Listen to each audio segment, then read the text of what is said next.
In this video, we're going to be looking at some examples of using properties of exponents. So directions, use the properties of rational exponents to simplify each expression. Number 1, I have 7 to the 1/4 times 7 to the 1/2. So looking up above, I see this is a product of powers, and that tells me when I'm multiplying two things with the same base, I can add the exponents. So this would be equal to 7 to the 1/4 plus 1/2. Well, I know to add fractions, I need the same denominator, so this would be the same thing as 7 to the 1/4 plus 2/4. And so I get 7 to the 3/4. Okay, looking at this next one, I have 6 to the 1/2 times 4 to the 1/3, all to the second power.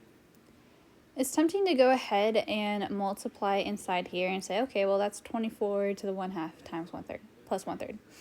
However, I can't do that because these aren't the same base, so I can't actually combine those. But I do have the power of a product rule, which tells me I can go ahead and distribute my power there. And so when I do that, this is going to become, distribute that, 6 to the 1/2 squared times 4 to the 1/3 squared. And now I have a power of a power, and a power of a power tells me that I'm going to multiply those exponents. So this becomes 6 to the 1/2 times 2 times 4 to the 1/3 times 2.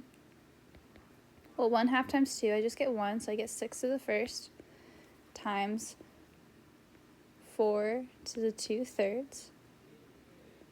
And 6 to the first is just 1, so this becomes 6 times 4 to the 2/3 power. And I can't simplify that any further because 6 and 4 are not the same. I have to have the same base. Okay, let's look at another one just like that. So here I have 4 to the 5th times 3 to the 5th, all raised to the negative 1/5 power.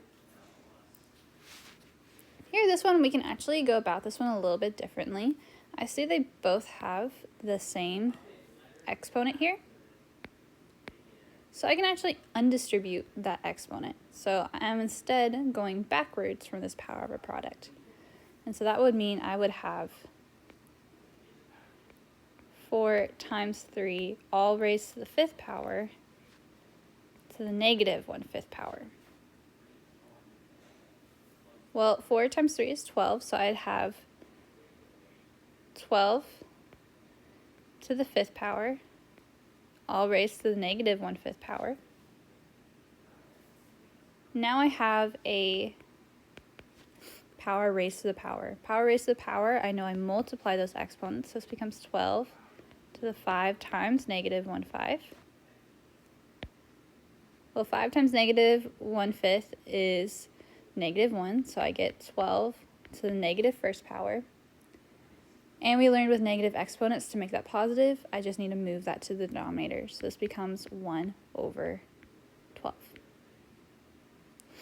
You could have also gone ahead and multiplied in that negative 1/5 at the beginning. I'll go ahead and show that work over here.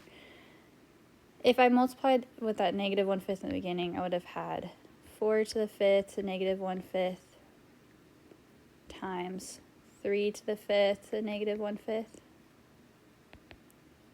But you would multiply those exponents, so you get 4 to the negative 1 times 3 to the negative 1, which would have been 1/4 times 1/3,